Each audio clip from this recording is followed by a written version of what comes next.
So guys GST registration करने के लिए नए डॉक्यूमेंट्स की लिस्ट जारी करी है जीएसटी डिपार्टमेंट ने। नया प्रोसेस दोस्तों आ चुका है 17 अप्रैल 2025 से जो है अब नया प्रोसेस आपको देखने को मिलने वाला है अगर आप जीएसटी अप्लाई कर रहे हैं। तो गाइस क्या ये नया प्रोसेस है, क्या ये नए डॉक्यूमेंट्स है जो अब आपको अपलोड करने हैं जीएसटी अप्लाई करते वक्त। तो गाइस नई इंस्ट्रक्शन जो इशू करी है लेटेस्ट डेट की उसके बारे में डिटेल में चर्चा करने वाले हैं, नए डॉक्यूमेंट्स और नए प्रोसेस के बारे में। गाइस वीडियो बहुत ज्यादा इंपॉर्टेंट होने वाली है, इसलिए आपसे हमेशा कहता हूं कि वीडियो को पूरा देखें और स्किप ना करें। तो चलिए बात कर लेते हैं जीएसटी डिपार्टमेंट के द्वारा सीबीआईसी ने दोस्तों इशू करा है इंस्ट्रक्शन नंबर 3/2025। इंस्ट्रक्शंस इशू करी है नए जीएसटी रजिस्ट्रेशन के प्रोसेस को लेकर, डॉक्यूमेंट को लेकर। गाइस वीडियो में आगे बढ़ने से पहले बता दूं, अब आपको सिंपल एक डॉक्यूमेंट के बेसिस पर भी जीएसटी रजिस्ट्रेशन आराम से मिल सकता है, वो भी 7 दिन के अंदर। हो सकता है कि एक दिन में मिल जाए और हो सकता है मैक्सिमम 7 दिनों के अंदर में मिल जाए। तो वीडियो को एंड तक जरूर देखना, आपसे हमेशा रिक्वेस्ट करता हूँ। चलिए तो सबसे पहले यहाँ पे जो प्रॉब्लम होती थी वो कौन से डॉक्यूमेंट में होती थी जो ऑफिसर मांगता था जब आप जीएसटी नंबर अप्लाई करते हैं। तो document for principal place of business that is PPOB. जब आप फॉर्म REG 01 अपलोड करते हैं उसके अंदर जो सारे डॉक्यूमेंट्स लगाते हैं तो वहां पर आपसे बहुत सारे डॉक्यूमेंट्स मांगता था, राइट। मान लो आपका खुद का भी अगर वो है, आप खुद भी ओनर हो, रेंटेड है, तो रेंट के आप जो ओनर है उसके आधार पैन कार्ड मांग लिए, उसके डॉक्यूमेंट मांग लिए। गाइस ऐसा आप कुछ नहीं होने वाला है। सो पहला सिनेरियो गाइस आता है क्या, कौन सा यहाँ पर डॉक्यूमेंट लगेगा प्रिंसिपल प्लेस ऑफ बिजनेस के केस में।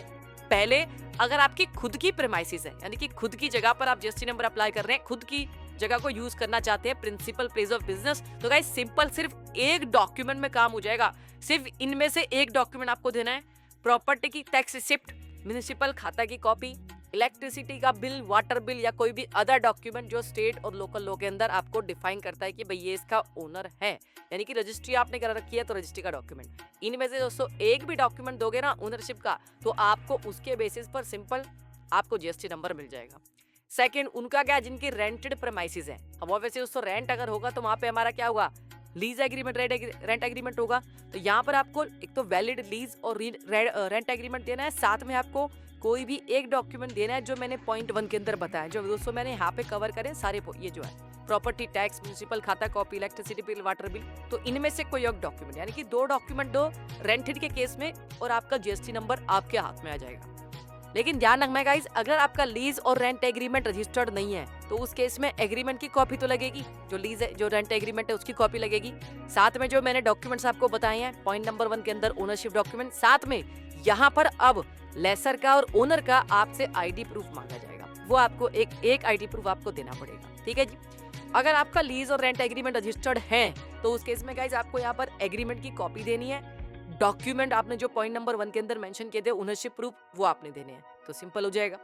अब उसके आधार पैन कार्ड कुछ नहीं मांगा जाएगा, सिंपल। यानी कि आईडी प्रूफ जो मैंने मेंशन कर रखा है ना, आईडी प्रूफ यहाँ पर नहीं मानी जाएगी। हाँ लेकिन आपका रेंट एग्रीमेंट रजिस्टर्ड नहीं है तो आपसे मांग सकते हैं।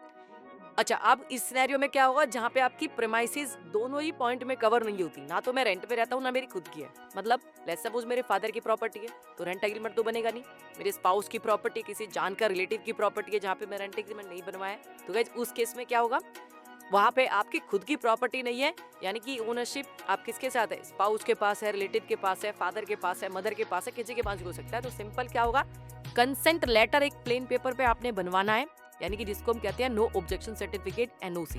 तो एग्रीमेंट अगर आपका रजिस्टर्ड है तो एग्रीमेंट की कॉपी और ओनरशिप डॉक्यूमेंट पॉइंट नंबर 1 के अंदर। एग्रीमेंट अगर आपका रजिस्टर्ड नहीं है तो एग्रीमेंट की कॉपी तो लगेगी, कोई भी एक डॉक्यूमेंट जो पॉइंट नंबर 1 के अंदर बताया था, इलेक्ट्रिसिटी, आपका जो प्रॉपर्टी टैक्स रिसिप्ट, ये सब चीजें, और आपको यहाँ पर लेसर का भी आईडी प्रूफ यहाँ पर देना पड़ेगा। अब शेयर्ड प्रीमाइसेस के केस में मान लेते हैं रेंट एग्रीमेंट आपके पास नहीं है, हो सकता है, तो गाइस उस केस में आपको कॉपी ऑफ कंसेंट लेटर, यानी कि फिर अगेन यहाँ पर आपको NOC यहाँ पर देना, नो ऑब्जेक्शन सर्टिफिकेट, और आईडी प्रूफ देना है कंसेंटर का, यानी कि जो भी अपने आपको कंसेंट दे रहा है जिसकी प्रॉपर्टी है उसके आपको आईडी प्रूफ जरूर लेना है, और ओनरशिप डॉक्यूमेंट उसका चाहिए होगा, इलेक्ट्रिसिटी या प्रॉपर्टी का जो रिसिप्ट है वो आपको चाहिए होगा।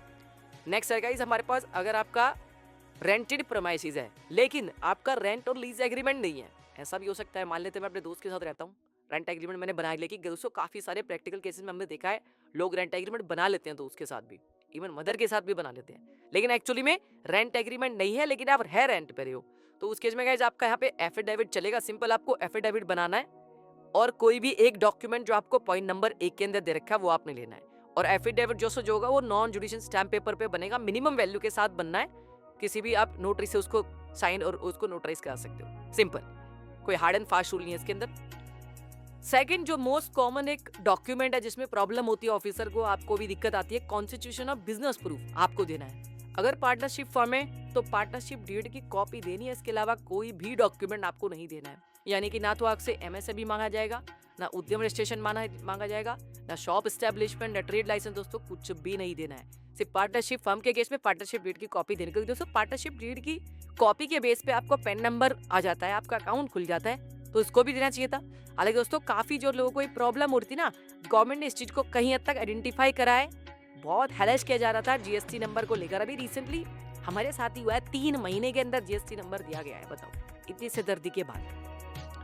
अगर आपकी सोसाइटी, ट्रस्ट है, प्राइवेट लिमिटेड कंपनी है, एओपीपीआई है, तो आपने सिंपल रजिस्ट्रेशन सर्टिफिकेट देना है, proof of constitution as issued by the concern authority. जैसे प्राइवेट लिमिटेड कंपनी है तो सर्टिफिकेट ऑफ इनकॉर्पोरेशन हो गया, एलएलपी है तो सर्टिफिकेट इनकॉर्पोरेशन हो गया, सोसाइटी के अंदर सोसाइटी रजिस्ट्रेशन सर्टिफिकेट होता है, तो रजिस्ट्रेशन सर्टिफिकेट आपको यहाँ पे कॉपी देनी है।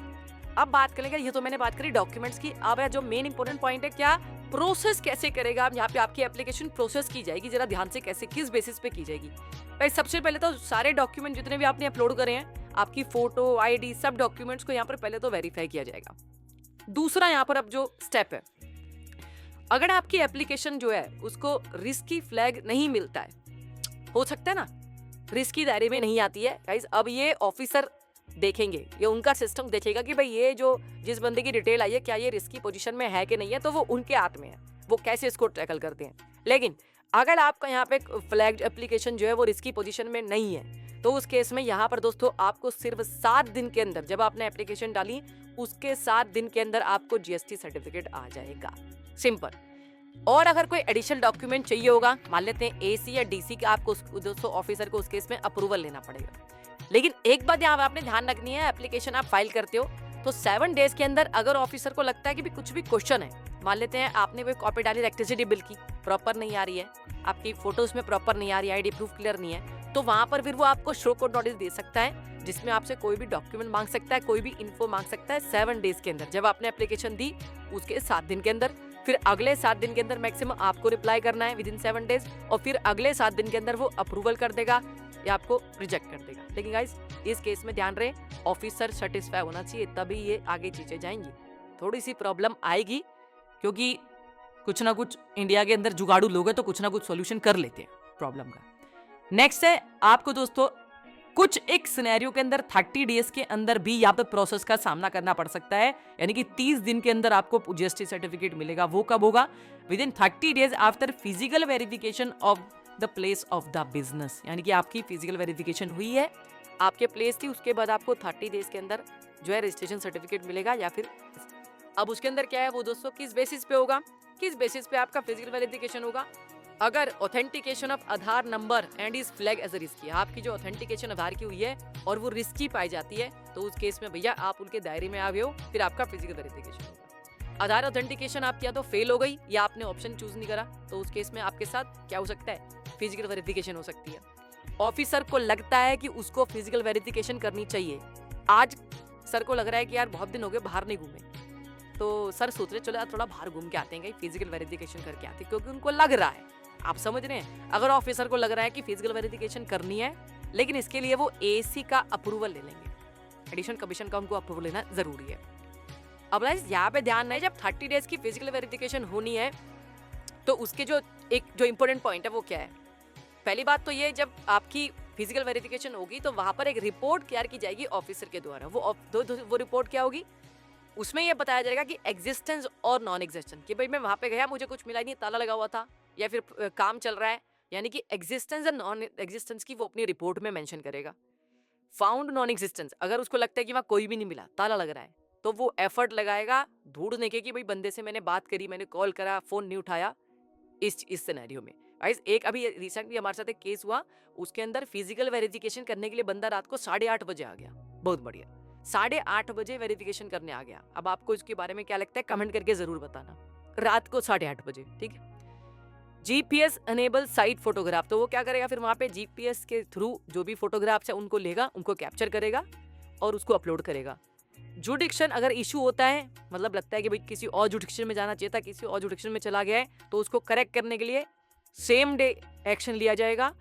और यहाँ पर जो एक इम्पोर्टेंट बात है गाइस कि ऑफिसर जो है ना वो फिजिकल वेरिफिकेशन पीवीआर रिपोर्ट जो है कम से कम 5 दिन पहले, जब 30 डेज खत्म होने वाले होंगे उससे 5 दिन पहले रिपोर्ट अपलोड कर देगा।